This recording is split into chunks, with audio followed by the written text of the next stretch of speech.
সব্যকে সালাম দিয়ে আজকের ব্লগ স্টার্ট করি, কারণ আজকে জুম্মার দিন। আজকে কোনো কাম কাজ থাকে না, তাই আমি টাইম মতে জুম্মা পড়বার যাবার পাই। জুম্মার নামাজে যেহেতু বহুত মানুষ হয়, সেই জন্য স্যান্ডেল ভালো করে রাখাটা বহুত জরুরি। আর সবে অজু বানাইতেছে, ইনুও দেখি বহুত সুন্দর করে স্বাধীনতা দিবস পালন করছে।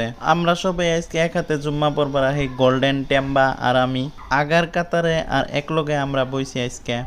সবাই নিজের নিজের সুখ দুঃখের কথা কবার জন্য আজকে মসজিদে আইছে, কিন্তু শাহিদ আলমে বেশি করে কইতাছে আল্লাহর কাছে। নামাজ পড়া শেষ হওয়ার পরে আমি সবের আগে টুপিটা খুলি, কারণ আমি সব গাড়িতে এডা এডা করে টুপি রেখে দিয়েছি। আমি এই টুপিটা পকেটে ভরাই না, গাড়ির ভিতরে থই দেই। জুম্মার নামাজ পড়া শেষ হওয়ার পরে সবেরই একটা টেনশন যে আমার স্যান্ডেলটি ঠিকঠাক মতো আছে না নাই। তো যাই হোক, আমিও আমার স্যান্ডেলটি ঠিকঠাক মতো বিশ্রাই পাই। আর দেখি গোল্ডেন রায় আগে ভাগে আড্ডা মারতেছে। ইনো হাড়িবেলা হওয়ার লগে লগে আমরা আঙ্গর হাই স্কুলে আয়ে পড়ি, কারণ আমরা এই হাই স্কুলে পরে বড় হয়েছি। আর ইনো দেখি যে ক্রিকেট খেলা হইতেছে, আমরাও দেখবার বয়ে পড়ি।